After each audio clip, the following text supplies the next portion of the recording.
नमस्कार, मेरा नाम है पूजा और आज जो मैं आपको कहानी सुनाने जा रही हूँ, उसका शीर्षक है मंत्र।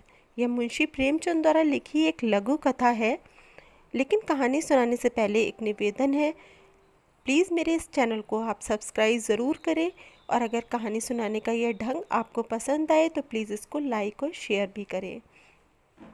प्रस्तुत है कहानी मंत्र।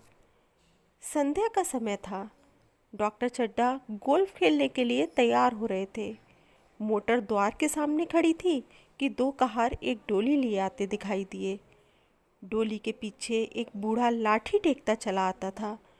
डोली औषधालय के सामने आकर रुक गई। बूढ़े ने धीरे धीरे आकर द्वार पर पड़ी हुई चिक से झांका। ऐसी साफ सुथरी जमीन पर पैर रखते हुए भी भय हो रहा था कि कोई घुड़क ना बैठे। डॉक्टर साहब को खड़े देखकर भी उसे कुछ कहने का साहस न हुआ। डॉक्टर साहब ने चिक के अंदर से गरज कर कहा, कौन है, क्या चाहता है? डॉक्टर साहब से हाथ जोड़कर कहा, हुजूर बड़ा गरीब आदमी हूँ, मेरा लड़का कई दिन से बीमार है। डॉक्टर साहब ने सिगार जलाकर कहा, कल सवेरे आओ, कल सवेरे, इस वक्त हम मरीजों को नहीं देखते। बूढ़े ने घुटने टेककर ज़मीन पर सिर रख दिया और बोला, दुहाई है सरकार की, लड़का मर जाएगा हुजूर, 4 दिन से आंखें नहीं। डॉक्टर चड्ढा ने कलाई पर नज़र डाली।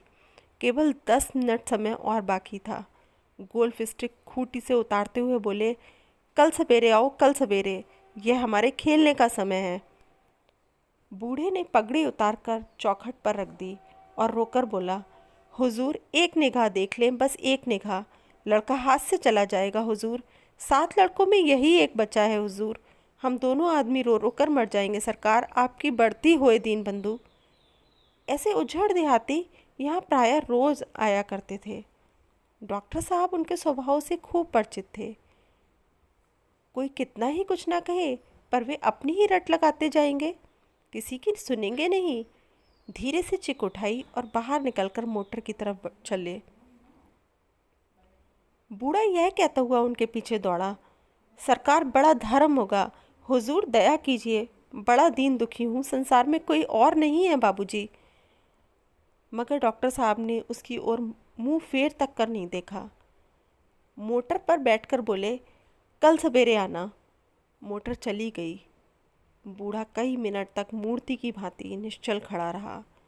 संसार में ऐसे मनुष्य भी होते हैं जो अपने आमोद प्रमोद के आगे किसी की जान की परवाह भी नहीं करते।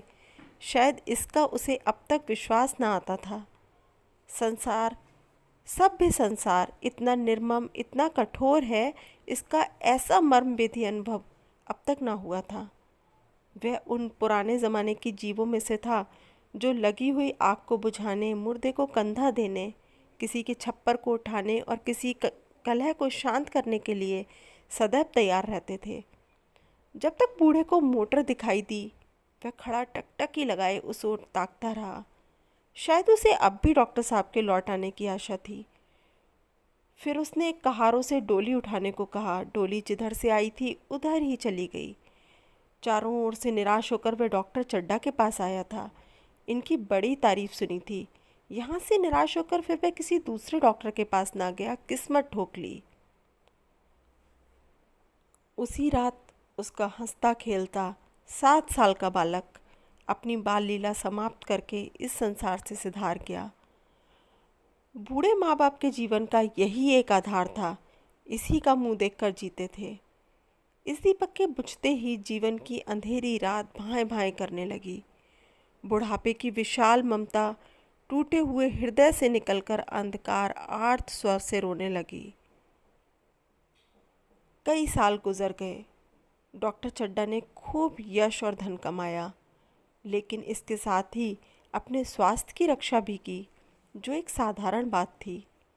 यह उनके नियमित जीवन का आशीर्वाद था कि 50 वर्ष की अवस्था में उनकी चुस्ती और फुर्ती युवकों को भी लज्जित करती थी। उनके हर एक काम का समय नियत था। इस नियम से वे जौ भर भी न टलते थे। बहुधा लोग स्वास्थ्य के नियमों का पालन उस समय करते हैं जब रोगी हो जाते हैं। डॉक्टर चड्ढा उपचार और संयम के रहस्य को खूब समझते थे। उनकी संतान संध्या भी इसी नियम के अधीन थी। उनके केवल 2 बच्चे हुए, एक लड़का और एक लड़की। तीसरी संतान न हुई, इसलिए श्रीमती चड्ढा भी अभी जवान मालूम होती थीं। लड़की का तो विवाह हो चुका था, लड़का कॉलेज में पढ़ता था। वही माता पिता के जीवन का आधार था। शील और विनय का पुतला, बड़ा ही रसिक, बड़ा ही उदार, विद्यालय का गौरव, युवक समाज की शोभा। मुखमंडल से तेज की छटा सी निकलती थी। आज उसकी 20वीं सालगिरह थी। संध्या का समय था। हरी हरी घास पर कुर्सियां बिछी हुई थीं। शहर के रईस और हुक्काम एक तरफ, कॉलेज के छात्र दूसरी तरफ बैठे भोजन कर रहे थे। बिजली के प्रकाश से सारा मैदान जगमगा रहा था। आमोद प्रमोद का सामान भी जमा था। छोटा सा प्रहसन खेलने की तैयारी थी। प्रहसन स्वयं कैलाश नाथ ने लिखा था। वही मुख्य एक्टर भी था। इस समय वह रेशमी कमीज पहने, नंगे सिर नंगे पाँव, इधर से उधर मित्रों की आव भगत में लगा हुआ था। कोई पुकारता, कैलाश जरा इधर आना। कोई उधर से बुलाता, कैलाश क्या उधर ही रहोगे। सभी उसे छेड़ते थे, चुहले करते थे। बेचारे को जरा दम मारने का अवकाश न मिलता था। सहसा एक रमणी ने उसके पास आकर पूछा, क्यों कैलाश, तुम्हारे सांप कहाँ हैं? ज़रा मुझे दिखा दो।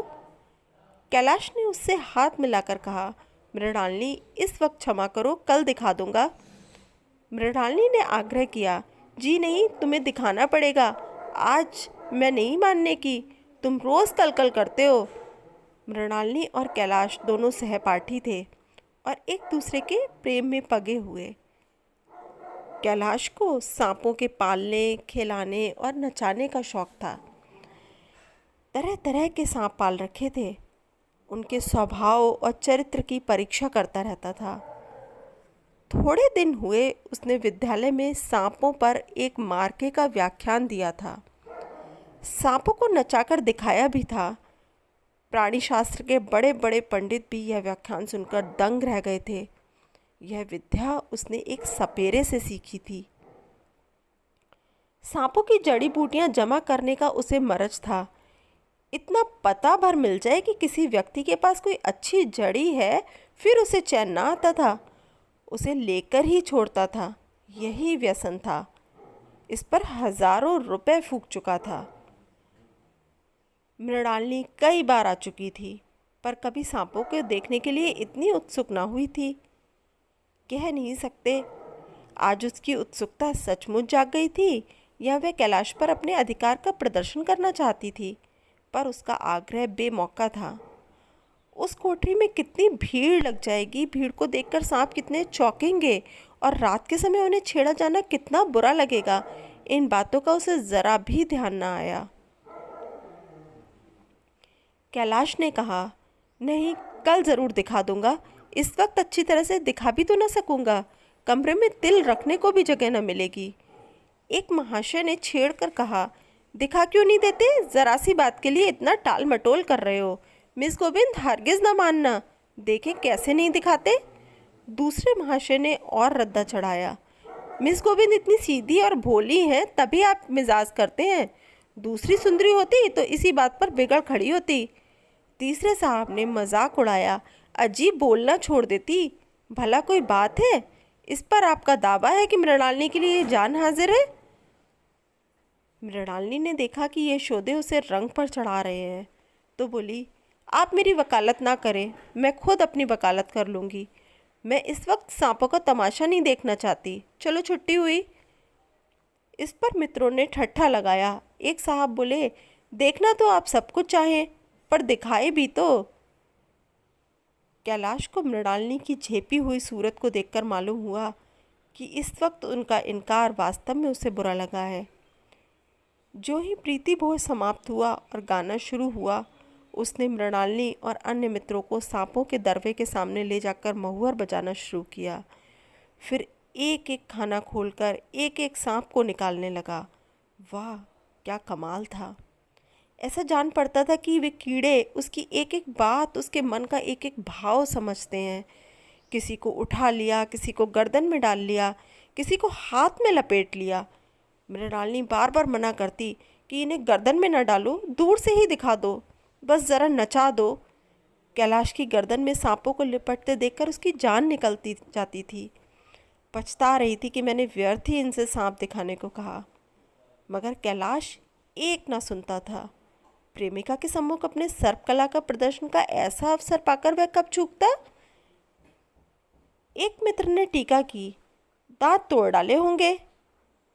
कैलाश हंसकर बोला, दांत तोड़ना तो मदारियों का काम है, किसी के दांत नहीं तोड़े गए, कहिए तो दिखा दूं। कहकर उसने एक काले सांप को पकड़ लिया और बोला, मेरे पास इससे बड़ा जहरीला सांप दूसरा नहीं है। अगर किसी को काट ले तो आदमी आनन फानन में मर जाए, लहर भी ना आए। इसके कांटे पर मंत्र नहीं, इसके दांत दिखा दूं। मृणालिनी ने उसका हाथ पकड़कर कहा, नहीं नहीं कैलाश, ईश्वर के लिए इसे छोड़ दो, तुम्हारे पैरों पड़ती हूँ। इस पर एक दूसरे मित्र बोले, मुझे तो विश्वास नहीं आता, लेकिन तुम कहते हो तो मान लूँगा। कैलाश ने सांप की गर्दन पकड़कर कहा, नहीं साहब, आप आंखों से देखकर मानिए, दांत तोड़कर वश में किया तो क्या। सांप बड़ा समझदार होता है, अगर उसे विश्वास हो जाए कि इस आदमी से मुझे कोई हानि न पहुंचेगी तो वह उसे हरगिज न काटेगा। मृणालिनी ने जब देखा कि कैलाश पर इस वक्त भूत सवार है तो उसने यह तमाशा ना करने के विचार से कहा, अच्छा भाई, अब यहाँ से चलो, देखो गाना शुरू हो गया है, आज मैं भी कुछ चीज़ सुनाऊंगी। यह कहते हुए उसने कैलाश का कंधा पकड़कर चलने का इशारा किया और कमरे से निकल गई। मगर कैलाश विरोधियों का शंका समाधान करके ही दम लेना चाहता था। उसने सांप की गर्दन पकड़कर जोर से दबाई, इतनी जोर से दबाई कि उसका मुंह लाल हो गया, देह की सारी नसें तन गईं। सांप ने अब तक उसके हाथों ऐसा व्यवहार न देखा था। उसकी समझ में न आता था कि यह मुझसे क्या चाहते हैं। उसे शायद भ्रम हुआ कि मुझे मार डालना चाहते हैं, अतएव वह आत्मरक्षा के लिए तैयार हो गया।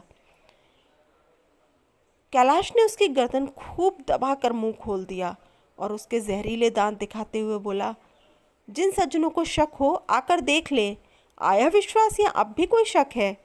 मित्रों ने उसके आकर दांत देखे और चकित हो गए। प्रत्यक्ष प्रमाण के सामने संदेह को स्थान कहाँ। मित्रों का शंका निवारण करके कैलाश ने सांप की गर्दन ढीली कर दी और उसे जमीन पर रखना चाहा, पर वह काला गेहुअन क्रोध से पागल हो रहा था। गर्दन नरम पड़ते ही उसने सिर उठाकर कैलाश की उंगली में जोर से काटा और वहां से भागा। कैलाश की उंगली से टप टप खून टपकने लगा। उसने जोर से उंगली दबा ली और अपने कमरे की तरफ दौड़ा। वहाँ मेज़ की दराज में एक जड़ी रखी हुई थी, जिसे पीस कर लगा देने से घातक विष भी रफू हो जाता था। मित्रों में हलचल पड़ गई। बाहर महफिल में भी खबर हुई। डॉक्टर साहब घबराकर दौड़े। फौरन उंगली की जड़ कस कर बांधी गई और जड़ी पीसने के लिए दी गई। डॉक्टर साहब जड़ी के कायल न थे। वे उंगली का डसा भाग नश्तर से काट देना चाहते थे, मगर कैलाश को जड़ी पर पूर्ण विश्वास था। मृणालिनी पियानो पर बैठी हुई थी। यह खबर सुनते ही दौड़ी और कैलाश की उंगली से टपकते हुए खून को रूमाल से पोंछने लगी। जड़ी पीसी जाने लगी, पर उसी एक मिनट में कैलाश की आंखें झपकने लगीं। ओठों पर पीलापन दौड़ने लगा, यहाँ तक कि वह खड़ा न रह सका, फर्श पर बैठ गया। सारे मेहमान कमरे में जमा हो गए, कोई कुछ कहता तो कोई कुछ। इतने में जड़ी पीस कर आ गई। मृणालिनी ने उंगली पर लेप किया। 1 मिनट और बीता, कैलाश की आंखें बंद हो गईं। वह लेट गया और हाथ से पंखा झलने का इशारा किया। माँ ने दौड़कर उसका सिर गोद में रख लिया, बिजली का टेबल फैन लगा दिया। डॉक्टर साहब ने झुककर पूछा, कैलाश कैसी तबीयत है। कैलाश ने धीरे से हाथ उठा लिए, पर कुछ बोल ना सका। मृणालिनी ने करुण स्वर में कहा, क्या जड़ी कुछ असर न करेगी। डॉक्टर साहब ने सिर पकड़कर कहा, क्या बतलाऊं, मैं इसकी बातों में आ गया, अब तो नश्तर से भी कोई फ़ायदा ना होगा। आध घंटे तक यही हाल रहा। कैलाश की दशा प्रतिक्षण बिगड़ती जाती थी, यहाँ तक कि उसकी आंखें पथरा गईं, हाथ पांव ठंडे पड़ गए, मुख की कांति मलिन पड़ गई, नाड़ी का कहीं पता नहीं। मौत के सारे लक्षण दिखाई देने लगे। घर में कोहराम मच गया। मृणालिनी एक और सिर पीटने लगी, माँ अलग पछाड़े खाने लगी। डॉक्टर चड्ढा को मित्रों ने पकड़ लिया, नहीं तो वह नश्तर अपनी गर्दन पर मार लेते। एक महाशय बोले, कोई मंत्र झाड़ने वाला मिले तो संभव है अब भी जान बच जाए। एक मुसलमान सज्जन ने इसका समर्थन किया, अरे साहब, कब्र में पड़ी हुई लाशें जिंदा हो गई हैं, ऐसे ऐसे बाकमाल पड़े हुए हैं। डॉक्टर चड्ढा बोले, मेरी अक्ल पर पत्थर पड़ गया था कि इसकी बातों में आ गया। नश्तर लगा देता तो ये नौबत ही क्यों आती। बार बार समझाता रहा कि बेटा सांप ना पालो, मगर सुनता कौन था। बुलाइए, किसी झाड़ फूक करने वाले को ही बुलाइए। मेरा सब कुछ ले ले, मैं अपनी सारी जायदाद उसके पैरों पर रख दूंगा। लंगोटी बांध कर घर से निकल जाऊंगा, मगर मेरा कैलाश, मेरा प्यारा कैलाश उठ बैठे। ईश्वर के लिए किसी को बुलवाइए। एक महाशय का किसी झाड़ने वाले से परिचय था। वे दौड़कर उसे बुला लाए, मगर कैलाश की सूरत देखकर उसे मंत्र चलाने की हिम्मत ना पड़ी। बोला, अब क्या हो सकता है सरकार, जो कुछ होना था हो चुका। अरे मूर्ख, यह क्यों नहीं कहता जो कुछ ना होना था। वह कहाँ हुआ? माँ बाप ने बेटे का सेहरा कहाँ देखा? मृणालिनी का कामना तरु क्या पल्लव और पुष्प से रंजित हो उठा? मन के वह स्वप्न जिनसे जीवन का आनंद का स्रोत बना हुआ था, क्या पूरे हो गए? जीवन के नृत्य में तारिका मंडित सागर में आमोद की बहार लूटते हुए क्या उनकी नौका जलमग्न नहीं हो गई? जो ना होना था वह हो गया। वही हरा भरा मैदान था, वही सुनहरी चांदनी एक निशब्द संगीत की भांति प्रकृति पर छाई हुई थी। वही मित्र समाज था, वही मनोरंजन के समान थे, मगर जहाँ हास्य की ध्वनि थी वहाँ करुण क्रंदन और अश्रु प्रभा था। शहर से कई मील दूर एक छोटे से घर में एक बूढ़ा और बुढ़िया अंगीठी के सामने बैठे जाड़े की रात काट रहे थे। बूढ़ा नारियल पीता था और बीच बीच में खांसता था। बुढ़िया दोनों घुटनियों के सिर डाले आग की तरह ताक रही थी। एक मिट्टी के तेल की कुप्पी ताक पर जल रही थी। घर में ना चारपाई थी ना बिछौना। एक किनारे थोड़ी सी पुआल पड़ी हुई थी। इसी कोठरी में एक चूल्हा था। बुढ़िया दिन भर उपले और सूखी लकड़ियाँ बटोरती थी। बूढ़ा रस्सी बटकर बाजार में बेच आता था। यही उनकी जीविका थी। उन्हें ना किसी ने रोते देखा ना हंसते। उनका सारा समय जीवित रहने में ही कट जाता था। मौत द्वार पर खड़ी थी, रोने या हंसने की कहाँ फुर्सत। बुढ़िया ने पूछा, कल के लिए सन तो है नहीं, क्या काम करोगे? जाकर झगड़ू साह से 10 सेर सन उधार लाऊंगा। उसके पहले के पैसे तो दिए ही नहीं, और उधार कैसे देगा? ना देगा ना सही, घास तो कहीं नहीं गई। दोपहर तक क्या 2 आने की भी ना काटूंगा। इतने में एक आदमी ने द्वार पर आवाज़ दी, भगत भगत, क्या सो गए? ज़रा किवाड़ खोलो। भगत ने उठकर किवाड़ खोल दिए। एक आदमी ने अंदर आकर कहा, कुछ सुना? डॉक्टर चड्ढा बाबू के लड़के को सांप ने काट लिया। भगत ने चौंक कर कहा, चड्ढा बाबू के लड़के को? वही चड्ढा बाबू है ना जो छावनी के बंगले में रहते हैं? हाँ हाँ वही। शहर में हल्ला मचा हुआ है, जाते हो तो जाओ, आदमी बन जाओगे। बूढ़े ने कठोर भाव से सिर हिलाकर कहा, मैं नहीं जाता, मेरी बला जाए। वही चड्ढा है, खूब जानता हूँ। भैया लेकर उन्हीं के पास गया था। खेलने जा रहे थे, पैरों पर गिर पड़ा कि एक नज़र देख लीजिए, मगर सीधे मुंह बात तक ना की। भगवान बैठे सुन रहे थे। अब जान पड़ेगा आपके बेटे का गम कैसा होता है। कई लड़के हैं? नहीं जी, यही तो एक लड़का है। सुना है, सबने जवाब दे दिया है। भगवान बड़ा कारसाज है। उस वक़्त मेरी आंखों से आंसू निकल पड़े थे, पर उन्हें तनिक भी दया ना आई थी। मैं तो उनके द्वार पर होता तो भी बात ना पूछता। तो ना जाओगे? हमने जो सुना था सो कह दिया। अच्छा किया, अच्छा किया। कलेजा ठंडा हो गया, आंखें ठंडी हो गईं, लड़का भी ठंडा हो गया होगा। तुम जाओ, आज चैन की नींद सोऊंगा। बुढ़िया से, ज़रा तंबाकू ले ले, एक एक चिलम और पीऊँगा। अब मालूम होगा लाला को, सारी साहबी निकल जाएगी। हमारा क्या बिगड़ा? लड़के के मर जाने से कुछ राज तो नहीं चला गया? जहाँ 6 बच्चे गए थे वहाँ एक और चला गया। तुम्हारा तो राज सूना हो जाएगा। उसी के वास्ते सबका गला दबा दबा कर जोड़ा था ना। अब क्या करोगे? एक बार देखने जाऊंगा, पर कुछ दिन बाद मिजाज का हाल पूछूंगा। आदमी चला गया। भगत ने किवाड़ बंद कर लिए। तब चिलम पर तंबाकू रखकर पीने लगा। बुढ़िया ने कहा, इतनी रात गए जाड़े पाले में कौन जाएगा? अरे दोपहर ही होती तो भी न जाता, सवारी दरवाजे पर लेने आती तो भी न जाता। भूल नहीं गया हूँ, पन्ना की सूरत आंखों में फिर रही है। इस निर्दयी ने उसे एक नज़र देखा तक नहीं। क्या मैं न जानता था कि वह न बचेगा? खूब जानता था। चड्ढा भगवान नहीं थे कि उनके एक निगाह देख लेने से अमृत बरस जाता। नहीं, खाली मन की दौड़ थी। अब किसी दिन जाऊंगा और कहूँगा, क्यों साहब, कहिए क्या रंग है? दुनिया बुरा कहेगी तो कहे, कोई परवाह नहीं। छोटे आदमियों में तो सब ऐब है, बड़ों में कोई ऐब नहीं होता, देवता होते हैं। भगत के जीवन में यह पहला अवसर था कि ऐसा समाचार पाकर वह बैठा रह गया हो।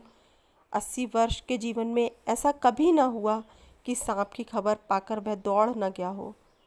माघ पूस की अंधेरी रात, चैत बैसाख की धूप और लू, सावन भादों की चढ़ी हुई नदी और नाले, किसी की उसने कभी परवाह न की। वह तुरंत घर से निकल पड़ता, निस्वार्थ निष्काम। लेन देन का विचार कभी दिल में आया नहीं। यह वह काम ही न था। जान का मूल्य कौन दे सकता है? यह एक पुण्य कार्य था। सैकड़ों निराशों को उसने मंत्र के जीवन दान दे दिया था। पर आप वह घर से कदम नहीं निकाल सका। यह खबर सुनकर सोने जा रहा है। बुढ़िया ने कहा, तंबाकू अंगीठी के पास रखी हुई है, उसके भी आज 2.5 पैसे हो गए, देती ही ना थी। बुढ़िया यह कहकर लेटी। बूढ़े ने कुप्पी बुझाई, कुछ देर खड़ा रहा, फिर बैठ गया, अंत को लेट गया। पर यह खबर उसके हृदय पर बोझे की भांति रखी हुई थी। उसे मालूम हो रहा था उसकी कोई चीज़ खो गई है, जैसे सारे कपड़े गीले हो गए हैं या पैरों पर कीचड़ लगा हुआ है, जैसे कोई उसके मन में बैठा हुआ उसे घर से निकालने के लिए कुरेद रहा है। बुढ़िया ज़रा देर में खर्राटे लेने लगी। बूढ़े बातें करते करते सोते हैं और ज़रा सी खटा होते ही जागते हैं। तब भगत उठा, अपनी लकड़ी उठा ली और धीरे से किवाड़ खोले। बुढ़िया ने पूछा, कहाँ जाते हो?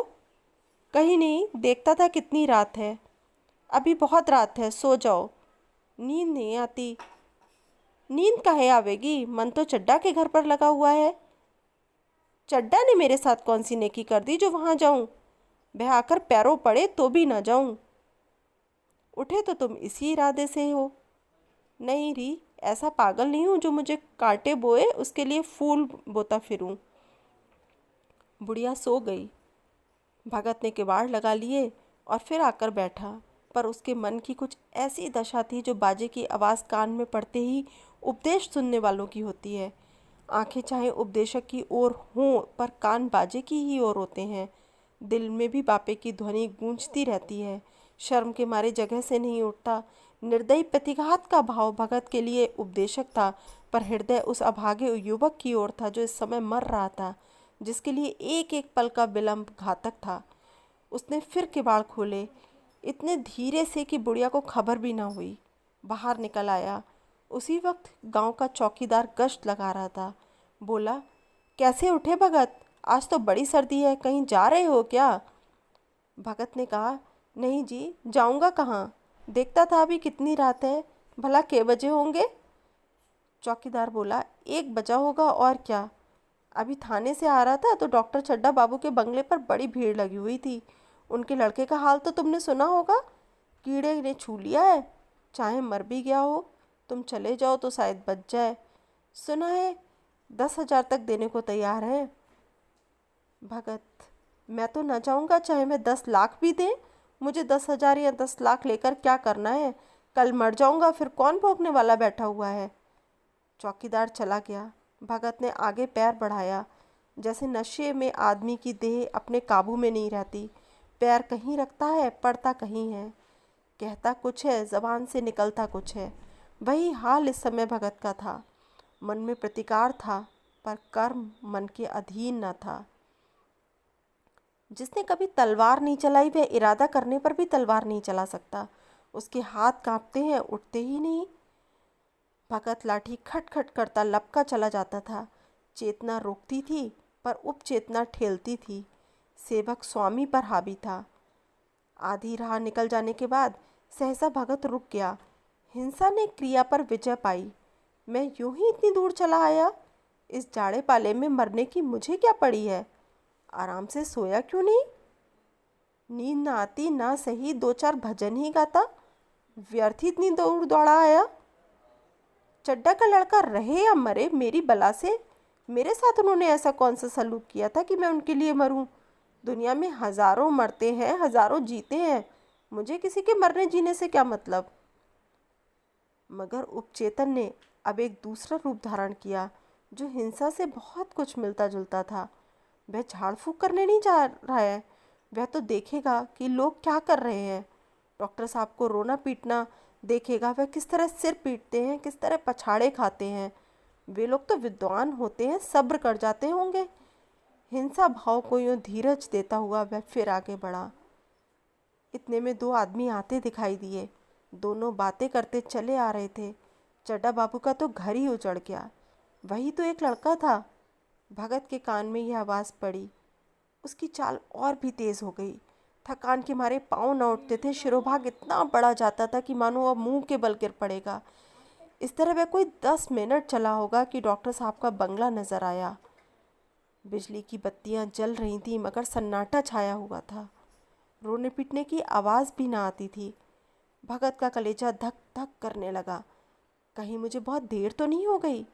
वह दौड़ने लगा। अपनी उम्र में वह इतना तेज़ कभी ना दौड़ा था। बस यही मालूम होता था मानो उसके पीछे मौत दौड़ी आ रही है। 2 बज गए थे। मेहमान विदा हो गए। रोने वालों में केवल आकाश के तारे रह गए थे और सभी रो रो कर थक गए थे। बड़ी उत्सुकता के साथ लोग रह रहकर आकाश की ओर देखते थे कि किसी तरह सोए हो और लाश गंगा की गोद में दे दी जाए। सहसा भगत ने द्वार पर पहुंचकर आवाज़ दी। डॉक्टर साहब समझे कोई मरीज आया होगा। किसी और दिन उन्होंने उस आदमी को दुत्कार दिया होता, मगर आज बाहर निकले, देखा एक बूढ़ा आदमी खड़ा है। कमर झुकी हुई, पोपला मुंह, भुएं तक सफ़ेद हो गई थीं। लकड़ी के सहारे कांप रहा था। बड़ी नम्रता से बोले, क्या है भाई? आज तो हमारे ऊपर ऐसी मुसीबत पड़ गई है कि कुछ कहते नहीं बनता। फिर कभी आना। इधर 1 महीना तक तो मैं शायद किसी मरीज को देख ना सकूंगा। भगत ने कहा, सुन चुका हूँ बाबूजी, इसीलिए आया हूँ। भैया कहाँ हैं? ज़रा मुझे भी दिखा दीजिए। भगवान बड़ा कारसाज है, मुर्दे को भी जिला सकता है। कौन जाने अब भी उसे दया आ जाए। चड्डा ने व्यथित स्वर से कहा, चलो देख लो, मगर 3-4 घंटे हो गए। कुछ होना था हो चुका। बहुत देर झाड़ फाँकने वाले देख देख कर चले गए। डॉक्टर साहब को आशा तो क्या होती, हाँ बूढ़े पर दया आ गई। अंदर ले गए। भगत ने लाश को 1 मिनट तक देखा, तब मुस्कराकर बोला, अभी कुछ नहीं बिगड़ा है बाबूजी। यह नारायण चाहेंगे तो आध घंटे में भैया उठ बैठेंगे। आप नाहक दिल छोटा ना करें। ज़रा कहारों से कहिए पानी तो भरे। कहारों ने पानी भर भर कर कैलाश को नहलाना शुरू किया। पाइप बंद हो गया था। कहारों की संख्या अधिक ना थी, इसलिए मेहमानों ने अहाते के बाहर के कुएं से पानी भर भर कर कहानों को दिया। मृणालिनी कल से लिए पानी ला रही थी। बूढ़ा भगत खड़ा खड़ा मुस्कुरा मुस्कुरा कर मंत्र पढ़ रहा था, मानो विजय उसके सामने खड़ी है। जब एक बार मंत्र समाप्त हो जाता तब वह एक जड़ी कैलाश के सिर पर डाले गए और न जाने कितनी बार भगत ने मंत्र फूका। आखिर जब उषा ने अपने लाल लाल आंखें खोली तो कैलाश की भी लाल लाल आंखें खुल गईं। एक क्षण में उसने अंगड़ाई ली और पानी पीने को मांगा। डॉक्टर चड्डा ने दौड़कर नारायणी को गले से लगा लिया। नारायणी दौड़कर भगत के पैरों पर पड़ी और मृणालिनी ने कैलाश के सामने आकर आंखों में आंसू भरे पूछने लगी, अब तबीयत कैसी है? एक क्षण में चारों तरफ खबर फैल गई। मित्रगण मुबारकबाद देने आने लगे। डॉक्टर साहब बड़े श्रद्धा भाव से हर एक के सामने भगत का यशगान करते गाते फिरते थे।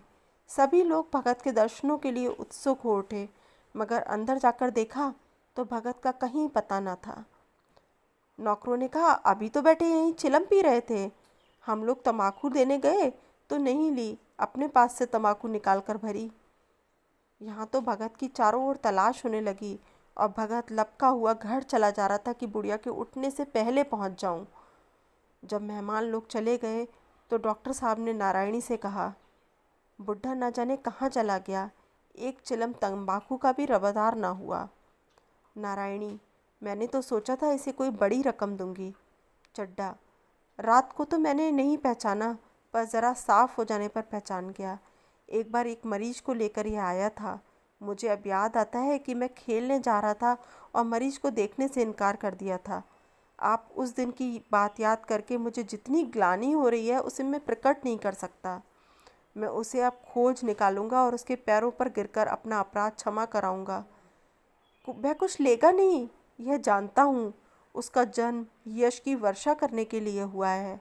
उसकी सज्जनता ने मुझे ऐसा आदर्श लिख दिया जो अब से जीवन पर्यंत मेरे सामने रहेगा।